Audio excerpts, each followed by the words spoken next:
Hey everyone, welcome back to the channel. This is Jessukit, and now we are here for the subject economy of colonial India, and for that we are doing unit number 2. The name of unit number 2 is agrarian transformation. Okay.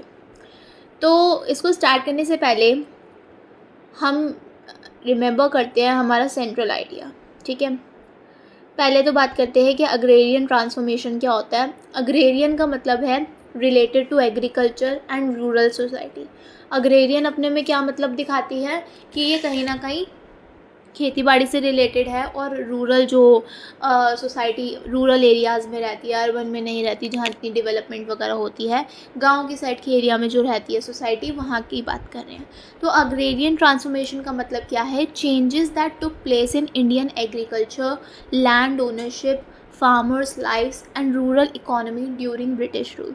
मतलब ये agrarian transformation का basically meaning है वो changes, वो बदलाव जो कि Indian agriculture में हुए, लैंड ओनरशिप में, फार्मर्स की लाइफ्स में, रूरल इकोनॉमी में, जब ब्रिटिश का रूल था, ब्रिटिश का शासन था. अब देखते हैं why did the British interfere in agriculture. यार इनको क्या पड़ी थी एग्रीकल्चर में घुसने की? मतलब क्यों ब्रिटिश ने एग्रीकल्चर जो कि खेती बाड़ी की फील्ड थी इसमें इंटरफेयर किया? तो ब्रिटिश जो है ना 3 चीज़ें चाहते थे. क्या चाहते थे? पहला था रिवेन्यू, दूसरा था रॉ मटेरियल्स, तीसरा था स्टेबल पॉलिटिकल कंट्रोल. रिवेन्यू कैसे? रिवेन्यू का मतलब यहाँ पे है tax. Land revenue was the biggest source of income for the government. देखो, लैंड रिवेन्यू सरकार के लिए सबसे बड़ा सोर्स था. किसका? पैसे कमाने का. ठीक है. Second, raw materials. उनको कॉटन, जूट, इंडिगो, टी की ज़रूरत थी ब्रिटिश इंडस्ट्रीज़ के लिए. तीसरा, stable political control. If they control land and farmers they could control India more easily. उनको ये भी था कि अगर वो लैंड, ज़मीन और फार्मर्स को कंट्रोल कर लेते हैं तो वो इंडिया को ऑलमोस्ट कंट्रोल कर सकते बहुत easily. So agriculture became very important for the colonial state. इसीलिए कॉलोनियल स्टेट के लिए एग्रीकल्चर काफ़ी इम्पॉर्टेंट बन गया.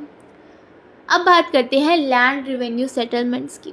देखो, the British introduce different styles for collecting land revenue. अब उनको लैंड रिवेन्यू चाहिए था, पर ब्रिटिश ने अलग अलग स्टाइल्स, अलग अलग सिस्टम्स निकाल दिए लैंड रिवेन्यू को, लैंड से जो हमें टैक्स मिलना उसको कलेक्ट करने के.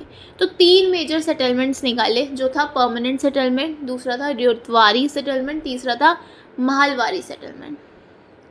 परमानेंट सेटलमेंट 1793 में इंट्रोड्यूस करा गया बाय लॉर्ड कॉर्नवालिस. ठीक है. ये मेनली कहाँ किया गया था? बंगाल, बिहार एंड उड़ीसा.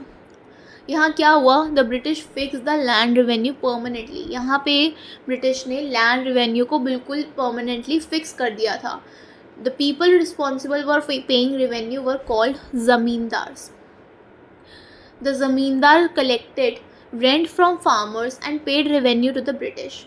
अब यहाँ पे परमानेंट कर दिया था, तो जो लोग रिस्पॉन्सिबल थे रिवेन्यू को पे करने के लिए उनको क्या बोला गया? ज़मींदार. अब ज़मींदार क्या कलेक्ट करते थे? वो फार्मर्स से रेंट कलेक्ट करते थे और वो रिवेन्यू जो है ब्रिटिशर्स को दे देते थे.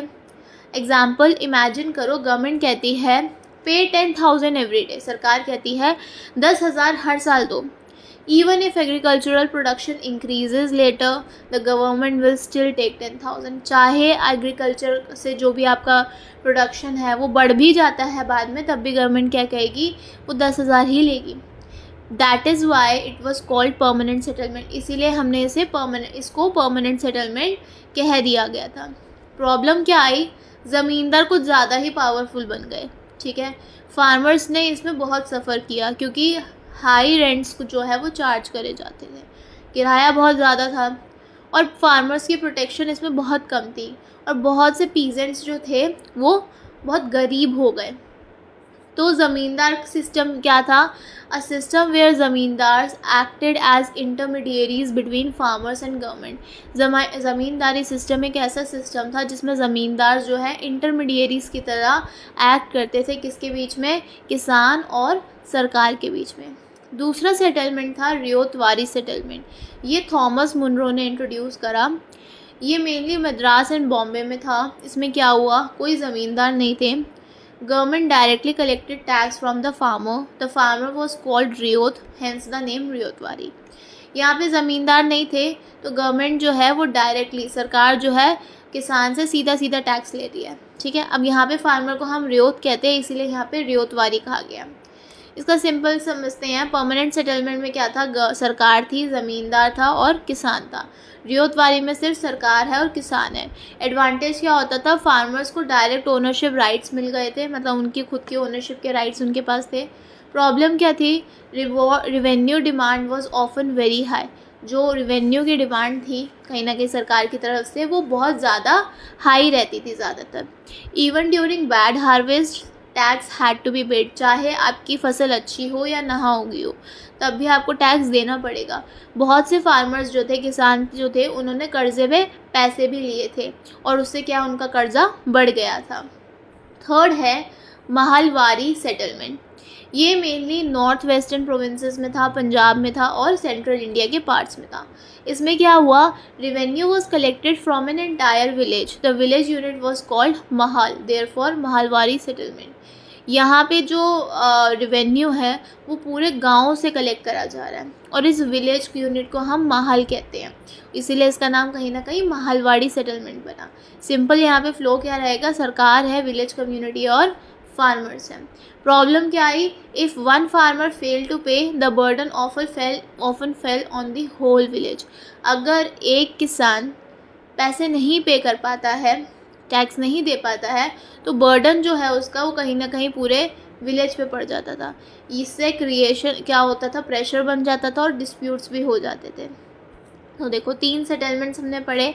परमानेंट जिसमें ज़मींदार थे, रियोतवारी जिसमें एक अकेला फार्मर है और महलवारी जिसमें पूरी कम्युनिटी आ गई विलेज की. ठीक है, लैंड रेवेन्यू पॉलिसीज़ का क्या इम्पैक्ट पड़ा. All 3 systems had one common problem, high revenue demand. British wanted maximum collection.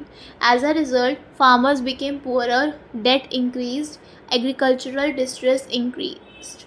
देखो इन तीनों ही सिस्टम में एक ही प्रॉब्लम थी जो कि थी रिवेन्यू की डिमांड बहुत ज़्यादा थी. ब्रिटिश ज़्यादा से ज़्यादा कलेक्ट करना चाहते थे रिवेन्यू. इसकी वजह से जो किसान है वो गरीब बनता गया, उसका कर्जा बढ़ता गया और एग्रीकल्चरल डिस्ट्रेस भी हो गया, कहीं ना कहीं उनको स्ट्रेस बढ़ गया. ठीक है, खेती बाड़ी से लेकर. सो कमर्शियलाइजेशन ऑफ एग्रीकल्चर पढ़ते हैं. ठीक है, कमर्शियलाइजेशन क्या होता है, कमर्शियलाइजेशन का मतलब होता है producing crops for sale in the market rather than for family consumption. Commercialisation का मतलब क्या है, जब कोई किसान है वो क्रॉप्स को उगा रहा है for sale in the market, market में सेल करने के लिए, ना कि अपनी फैमिली के कंजम्पशन के लिए. इसको हम क्या कह रहे हैं, कमर्शियलाइजेशन. हम कमर्शियलाइज कर रहे हैं, हम फसल उगा रहे हैं पर हम बेचने के लिए उगा रहे हैं मार्केट में, ना कि हम अपने लिए उगा रहे हैं. पहले क्या होता था, फार्मर्स जो है वो ज़्यादातर सिर्फ वीट और राइस मिलेट्स ही उगाते थे, वो भी अपनी ज़रूरतों के लिए. पर ब्रिटिश रूल के अंदर क्या हुआ, जो किसान थे उनको इनकरेज करा गया और कहीं कहीं फोर्स भी करा गया कि उनको इंडिगो उगाना है, कॉटन उगाना है, जूट, टी, ओपियम, यही सब उगाना है, क्योंकि ये क्रॉप्स जो हैं उस टाइम व्यापार के लिए बहुत ज़रूरी होते थे. ठीक है, पहले क्या होता था, फार्मर्स जो है राइस उगाते थे अपनी फैमिली की फीड, अपने फैमिली को खिलाने के लिए. बट अब क्या है, वो कॉटन उगा रहे हैं मार्केट में सेल करने के लिए. इसे हम क्या कह रहे हैं, commercialisation. Why did the British promote it, British ने इसको प्रमोट क्यों किया, because Britain needed raw materials, क्योंकि ब्रिटेन को किसकी ज़रूरत थी, रॉ मटेरियल्स की ज़रूरत थी. और इंडियन एग्रीकल्चर कनेक्टेड था पूरे वर्ल्ड की मार्केट से. ठीक है, पॉजिटिव इफेक्ट्स क्या है, कुछ हिस्टोरियंस ये भी कहते हैं कि मार्केट एक्सपैंडेड हुई, ट्रेड इंक्रीज, ट्रांसपोर्ट डेवलप्ड, सम फार्मर्स अर्न प्रॉफिट. तो यहाँ कुछ तो हिस्टोरियंस ये भी कहते हैं पॉजिटिव इफेक्ट में कि मार्केट भी एक्सपैंड हुई, इससे व्यापार भी तो देखिए कितना बड़ा, और जो ट्रांसपोर्ट सिस्टम था इधर से उधर जाने का जो साधन थे वो भी कितने अच्छे डेवलप हो गए. और कुछ फार्मर्स तो थे जिनको प्रॉफिट भी हुआ है, फ़ायदा भी हुआ है. और नेगेटिव इफ़ेक्ट्स में क्या होता है कि फूड क्रॉप प्रोडक्शन जो है वो कम हो गई थी. More land went to cash crops, ज़्यादा से ज़्यादा जो ज़मीन थी वो कैश क्रॉप्स के लिए ही चली गई थी कि ऐसी क्रॉप्स उगाएं वहाँ पे जिससे पैसा जनरेट हो. और less land remain for food crops, और कुछ ही लैंड, बहुत कम लैंड बची थी जिसमें ऐसी चीज़ें उगाई जाए जो खाने के लिए हो. फूड शॉर्टेजेस हो गए थे, बहुत से रीजन्स में क्या हुआ था, खाने की कमी हो गई थी। डिपेंडेंस ऑन मार्केट, फार्मर्स जो हैं वो कहीं ना कहीं प्राइजेस पे डिपेंड हो गए थे, अगर प्राइजेस गिर जाएंगे तो फार्मर्स को बहुत घाटा होता था।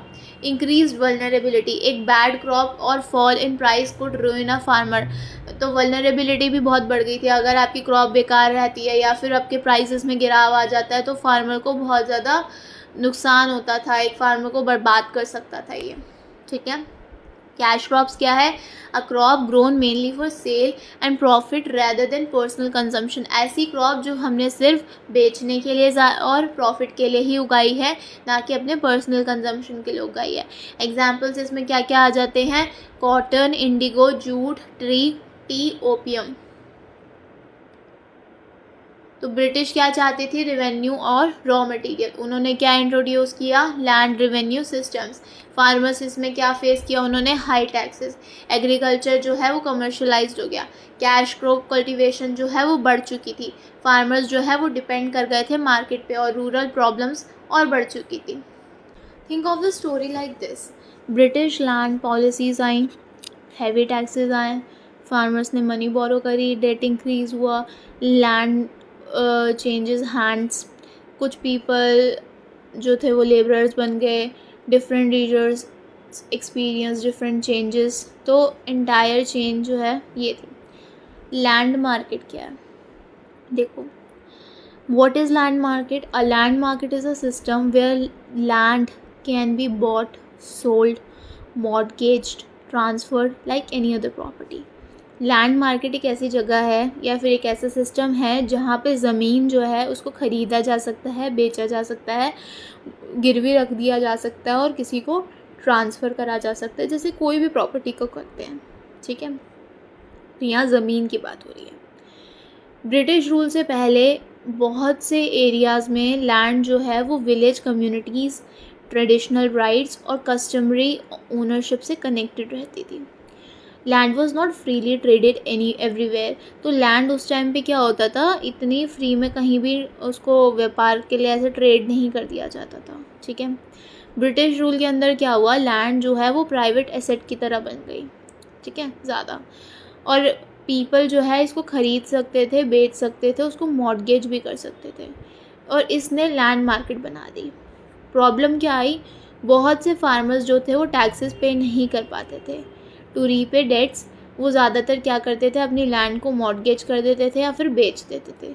इससे रिज़ल्ट क्या निकलता था, बहुत से पीजेंट्स जो थे उन्होंने अपनी ओनरशिप खो दी थी, और लैंड जो है वो मनी लेंडर्स और रिच लैंडलॉर्ड्स या ट्रेडर्स के हाथ में चली गई, ठीक है। तो कॉलोनियल पॉलिसीज़ ने एनकरेज करा growth of a land market, but also increase landlessness among peasants. Second क्या है, रूरल क्रेडिट एंड इनडेप्टनेस। देखो, रूरल क्रेडिट क्या होता है, क्रेडिट का सिंपली मतलब होता है जब हम किसी से पैसा उधार लेते हैं। उस टाइम किसान ज़्यादातर क्या करते थे, उनको लोन की ज़रूरत होती थी, तो लोन की ज़रूरत किस चीज़ों के लिए होती थी उनको, seeds, fertilisers, tax payments, family expenses, इन सब के लिए उनको लोन की ज़रूरत होती थी। अब फार्मर्स जो थे, why did farmers borrow more under British rule, अब किसान जो थे उन्होंने ज़्यादा क्यों कर्जा लिया ब्रिटिश के टाइम पे, because revenue had to be paid even when crop failed, prices fell, drought occurred, the British rarely reduced tax demands. क्योंकि उन्हें पता था कि चाहे उनकी क्रॉप ख़राब ही क्यों ना हो जाए, फसल ख़राब हो जाए, प्राइजेस रेट्स गिर जाएं, चाहे सूखा ही क्यों ना पड़ जाए, पर रेवेन्यू तो देना ही पड़ेगा। और जो ब्रिटिशर्स थे वो बहुत ही ऐसा कम होगा कि उन्होंने अपनी टैक्स की डिमांड को कम कर दिया, नहीं। From whom did farmers borrow, mainly from money lenders, महाजन्स। अब बात आती है कि ये जो फार्मर्स थे ये किससे इतना कर्जा लेते थे, ये ज़्यादातर उनसे लेते थे, मनी लेंडर्स से, जिन्हें हम महाजन्स कहते थे। These lenders charge very high interest rates. अब ये जो लेंडर्स थे जो पैसा दे रहे हैं, ये इंटरेस्ट रेट बहुत ज़्यादा चार्ज करते थे। रिज़ल्ट क्या निकल के आता था, डेट बढ़ता ही रहता था। A farmer would borrow money, pay tax, unable to repay loan, borrow again, debt increases further, this became a vicious circle. अब रिजल्ट क्या निकल के आता था कि एक फार्मर जो है वो कर्जा लेता है, पैसा लेता है, अपना टैक्स पे करता है। अब वो अपना लोन तो रीपे नहीं कर पाएगा, चुका तो पाएगा नहीं, वो फिर से बोरो करता है, और ऐसे क्या होता था कि डेट उसका बढ़ता ही रहता था। तो ये एक विशियस साइकिल बन चुका था। इनडेटनेस क्या है? इनडेटनेस का मतलब है बीइंग ट्रैप्ड अंडर डेट, मतलब आप कर्जे के अंदर फंस चुके हो, इसको कहते हैं indebtedness. Many farmers spend years repaying loan, बहुत से किसान थे जिनको साल लग गए अपना लोन चुकाने में। Some never escape debt at all, और कुछ थे जो कभी भी कर्जे से बाहर ही नहीं निकल पाए। इफ़ेक्ट्स क्या है इसके? पॉवर्टी बढ़ गई, लैंड जो है वो ख़त्म हो गई, सोशल टेंशन्स बढ़ चुकी थी, पीजेंट्स जो थे उनकी मूवमेंट्स एमर्ज हो गई थी, वो मूव होना शुरू हो गए थे। रूरल इंडेटनेस का मतलब है the condition in which farmers remain burden by continuous debt and loan obligations, वो कंडीशन जिसमें किसान जो हैं वो कॉन्टीन्यूस जो डेट है उसके नीचे बर्डन होते जा रहे हैं और लोन के ऑब्लिगेशंस में। थर्ड है एग्रीकल्चरल लेबर। अब एग्रीकल्चरल लेबरर कौन है? A person who works on someone else land for wages, ऐसा इंसान जो किसी और की ज़मीन पे काम कर रहा है पैसे के लिए, वेजेस के लिए, ठीक है, उनके पास अपनी खुद की ज़मीन नहीं है। How did their number increase, अब ऐसे लोगों का इंक्रीज़ कैसे होगा नंबर? बहुत से फार्मर्स थे जो अपनी ज़मीन खो चुके थे कर्ज़े की वजह से, और ये रेवेन्यू के प्रेशर की वजह से, और लैंड सेल्स की वजह से। After losing land they became labourers, अपनी ज़मीन खोने के बाद वो लेबरर्स बन चुके थे। कंडीशंस ऑफ एग्रीकल्चरल लेबरर्स, क्या कंडीशंस रहती थी एग्रीकल्चरल लेबर्स की?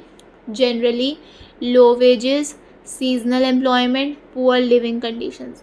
ज़्यादातर कह लो या जनरल बेसिस पे कह लो, उनको जो वेजेस मिलते थे वो बहुत ही कम हुआ करते थे। सीजनल एम्प्लॉयमेंट रहती थी कि मतलब सीज़न आ गया तो उनको जॉब मिल जाती थी, और उनकी लिविंग कंडीशंस भी बहुत बेकार थी। They were among the most vulnerable groups in rural India, वो रूरल इंडिया के अंदर बहुत ही वल्नरेबल जो ग्रुप्स आते हैं ना उनके अंदर आ करते थे। तो फार्मर्स थे, डेट लिया, ज़मीन खो दी, एग्रीकल्चरल लेबरर्स बन गए, डेट था तो उसके लिए हो गया। नेक्स्ट है रीजनल वेरिएशंस। देखो रीजनल वेरिएशंस का मतलब क्या होता है? Changes did not occur in the same way everywhere, different regions experience colonial rule differently. अब हर जगह पे जो चेंजेस हुए वो हर जगह ऐसे तो हो नहीं सकता हर रीजन में सेम ही हुए हों। अलग अलग रीजन्स में जो कॉलोनियल रूल था उसका एक्सपीरियंस लोगों को अलग अलग फील हुआ। जैसे बंगाल में परमानेंट सेटलमेंट ने काफ़ी डोमिनेशन फैला रखा था क्योंकि यहाँ ज़मींदार बहुत पावरफुल थे। मद्रास और बॉम्बे में रियोटवारी सिस्टम था, फार्मर्स डायरेक्टली खुद ही डील करते थे गवर्नमेंट के साथ। पंजाब में कैनाल इरिगेशन जो है expanded agriculture in some areas, canal irrigation ने जो एग्रीकल्चर था उसको कुछ एरियाज़ में एक्सपैंड कर दिया था, ठीक है। तो कुछ एरियाज़ थे जहाँ पे खेतीबाड़ी शुरू हो गई थी। असम में T plantations became important, Assam में जो टी को उगाने का जो प्लांटेशन था वो काफ़ी इम्पॉर्टेंट बन चुका था। Therefore colonial agriculture was not identical across India, इसलिए जो कॉलोनियल एग्रीकल्चर था मतलब कॉलोनियल टाइम पे जो खेती बाड़ी हुई थी वो पूरे इंडिया में सेम नहीं थी। Each region had unique experiences, हर रीजन के अपने अपने एक्सपीरियंसेस रहे हैं। नेक्स्ट है पीजेंट कमोडिटी प्रोडक्शन। देखो इसका मतलब है peasant produces goods not only for family use but also for sale in markets. peasants जो थे वो जो गुड्स को प्रोड्यूस करते थे वो सिर्फ अपनी फैमिली के यूज़ के लिए नहीं करते थे, वो मार्केट में सेल करने के लिए भी करते थे। एग्जाम्पल, अर्लियर क्या होता था?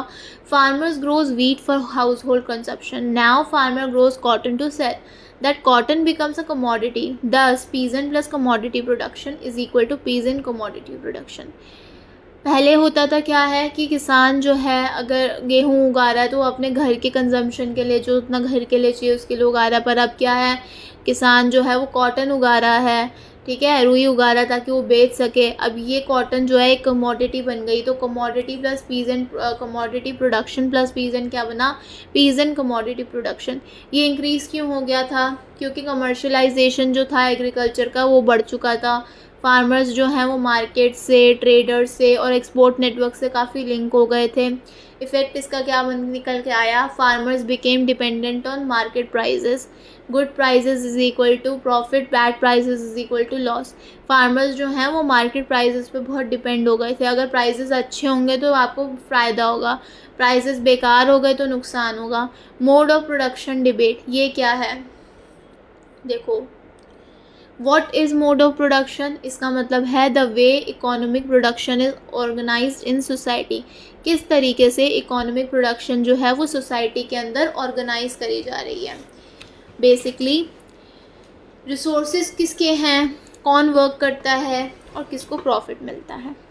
ठीक है, इंडियन एग्रीकल्चर में डिबेट क्या थी, scholars disagreed on how to classify colonial agriculture. जो स्कॉलर्स थे वो इस चीज़ पे अग्री नहीं कर रहे थे कि वो कैसे एक कॉलोनियल एग्रीकल्चर को क्लासिफाई करें। कुछ कहते थे कि ये तो कैपिटलिस्ट बन चुका है, मतलब कहा गया क्यों, क्योंकि मार्केट जो है वो बढ़ चुकी है, एक्सपैंड हो गई है, फैल चुकी है। लैंड जो है उसको बेचा भी जा सकता है, कमर्शियल क्रॉप्स भी इंक्रीज़ हो गए हैं। ठीक है, तो ये कैपिटलिस्टिक बन गई है। और कुछ कहते थे कि ये तो सेमी फ्यूडल है, क्योंकि लैंडलॉर्ड्स जो हैं वो पावरफुल रहते हैं, फार्मर्स जो हैं वो डिपेंडेंट है और ट्रेडिशनल एक्सप्लॉयटेशन जो है वो बढ़ती जा रही है। तो यहाँ पे कोई सिंगल अग्रीड आंसर नहीं निकल के आ पाया। The debate revolves around whether colonial agriculture became capitalistic और रिमेन सेमी फ्यूडल। तो ये जो डिबेट थी ये इसी के आसपास घूमती रहती थी कि जो कॉलोनियल एग्रीकल्चर है क्या ये कैपिटलिस्ट बना या फिर ये सेमी फ्यूडल ही रहा। नेक्स्ट टॉपिक है invisible women of agrarian history. देखो, for a long time historians focused mainly on kings, landlords, male farmers. Women's contributions were often ignored, therefore they were called invisible women.